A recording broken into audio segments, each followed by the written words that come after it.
And there we can see they'll join PSG in that semi-final of this season's Champions League. Either Barcelona or Bayern Munich will join them tomorrow night. Then on Saturday, it's the turn of Manchester City and Lyon to battle it out for the final spot. Both games live and exclusive, of course, here on BT Sport. Well, Leipzig did it. I mean, it was probably not as much quality football as we saw last night, but they did play some nice stuff. Some really nice stuff. Yeah. And what impressed me about Leipzig's team is they look like a team who are really well coached. There's a manager there you can see who's involved in every little detail of this team, because each player looks so convincing in terms of what they feel about this team, what the philosophy is from the manager, and then going out and playing it. And they all look like they all know their jobs really, really well. And it's difficult to find that in some teams. Sometimes you look at players and think, I don't know if he knows what he's doing. I don't know if he understands what the manager's telling him. Every player, even the subs that come on, they're players. They all understand their roles and they carry it out perfectly. Well, that's something we expect from a Simeone team. Yeah. In a different way. He's very defensive. We said conservative before the game, but this team are very expansive. They're open. I mean, the way he's got the defenders playing, driving out with the ball, committing other midfielders and then playing into the free man. I mean, it was really nice to watch. Again, we spoke about the final ball in the final third. Wasn't quite up to scratch today, but everything before that was, I thought, really impressive. Yeah, and the goal just after half-time obviously would have given them some sort of confidence. Yeah. Prior to that, they played lots of football without looking like... You know what, the key point in this clip, Gary, is look at the amount of numbers they have in the box. You know, Sabitzer, he pulls into a lovely little pocket of space. There's the space, obviously, that they're going to be looking to attack. But once this ball goes out wide, look at that. What, they've got 4 or 5 bodies in there.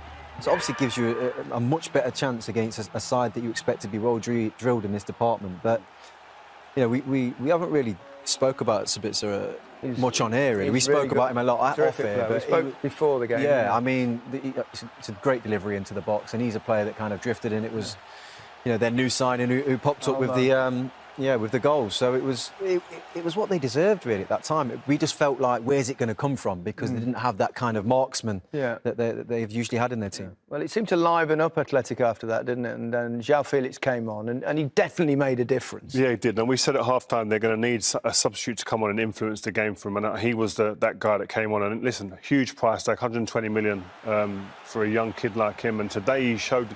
His little cameo here when he came on, he nutmegged 2 people in this game when he came on, but it's how direct and how he drives at the defenders and commits people, and fully deserved penalty. Stupid tackle from the defender, clumsy. But he forced them into that, and there wasn't any time before that the Atletico Madrid looked like getting into that area and driving beyond the defenders. Yeah, cool. He gets up and takes it. Young kid. Yeah. Obviously got the confidence. When you see that little cameo he's put in there, Rio, do you have to put some responsibility at Simeone's doorstep, even though he's probably not performed? Because the 2 centre-forwards for Atletico today were miles off it, weren't they, really? Well, you obviously we're sitting here going, well, where's he been? He's obviously had injuries, that's a given, but he's been back from injury.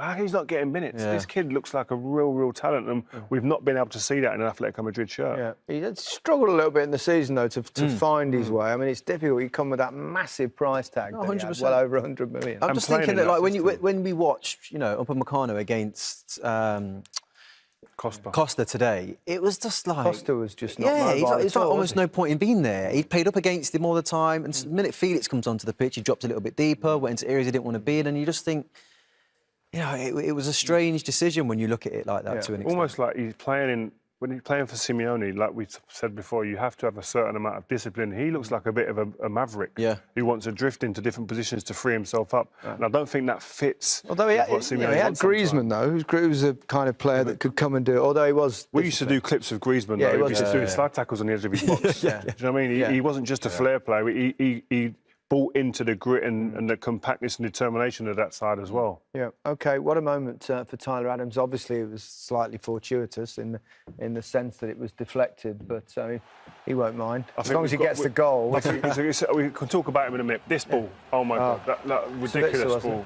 Yeah, Sabitzer again, he impressed hugely again today, but that pass opened up everything to allow the shot to be played. How he sees that pass with that angle and executes it as well. You know, great talent. I reckon there's about 4 or 5 clips of players able to pick up the ball on the edge of the box and have a shot for Leipzig. Sometimes they didn't take it on, sometimes they passed, but That wasn't a typical Atletico display for me today. It wasn't. You know, don't get me wrong, brilliant, you know, for a young Tyler Adams to get that goal in a quarter-final, unbelievable. But we spoke about Atletico being compact and tough to play against. Do you think, though, perhaps the fact that they weren't playing against a Barcelona or a Real Madrid or a Liverpool even when we saw them in the last round, that it didn't really suit them? Almost a lack of respect to an extent, really. I mean, they've obviously felt, you know, we'll go out and we'll play against you because we don't feel like we need to, you know, camp in and play counter-attacking football. It showed that they actually still did need to do that. Well, Leipzig were playing like Atletico towards the latter stage. Obviously, when they got the lead, defending for their lives as you would. And Upamecano was their best player on the pitch. He was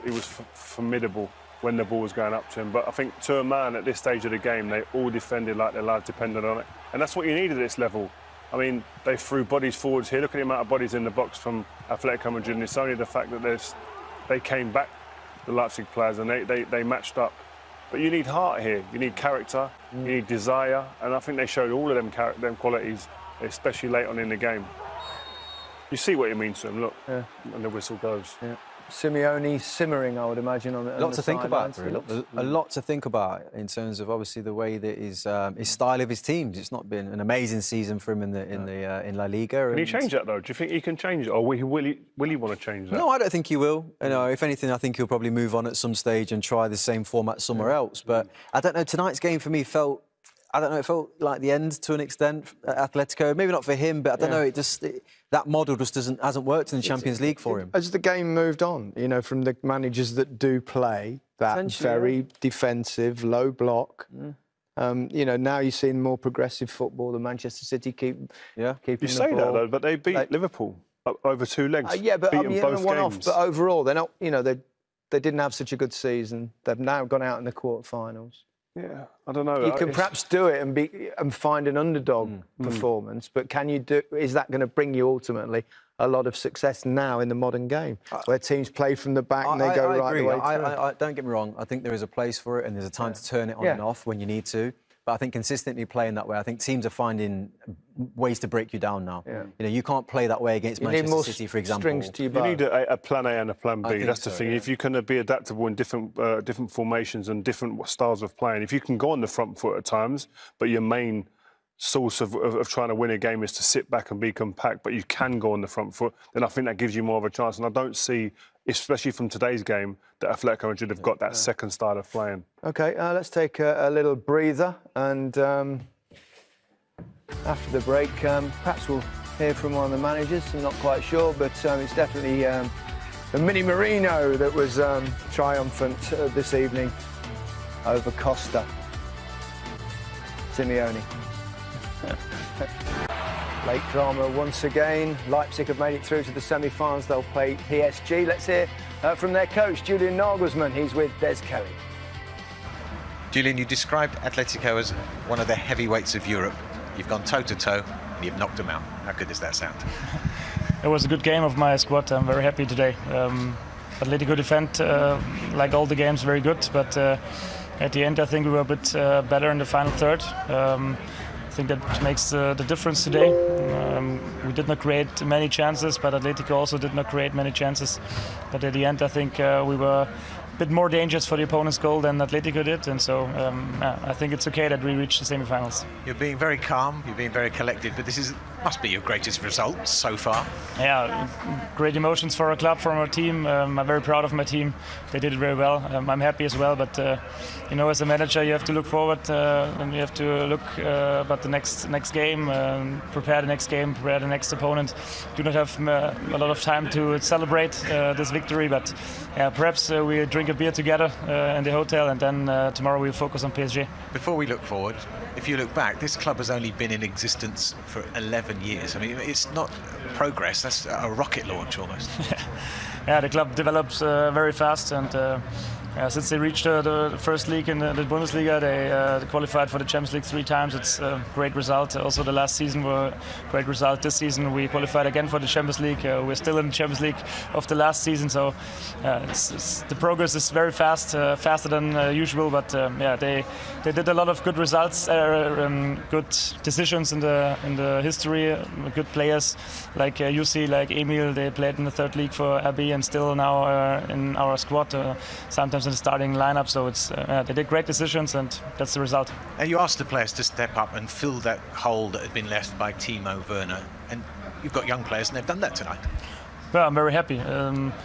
As I told you before the game, it's not the opponents perhaps are not the best opponent for Timo Werner because there's not a lot of space behind the defense line. And today we decided to play with 3 offensive midfielders and to create the spaces between the lines. And all the 3 midfielders did it very well. So have you got a plan for Mbappe, Neymar, and the rest? We have to be very fast on the defense line, but could defend very well. But there will be situations where you cannot defend these guys on your own. You see it yesterday. Atalanta tried to covering them man on man, and so that's not that easy because if you lose a duel, then they've got numbers up in the next line. So then there are a lot of stars in this team. It will not be that easy, but we try to go to the final. And it'll be exciting. Congratulations. Thank you. Bye-bye. Yeah, very happy Nagelsmann there. Let's turn our attention to tomorrow night now, and it's the turn of the only 2 teams left in the competition to have won it before. Between them, Bayern and Barcelona have lifted the trophy 10 times, but there seems to be a clear favourite going into the match, following Bayern's dominant end to the season and Barca's shaky one. Andy May is in Lisbon for us.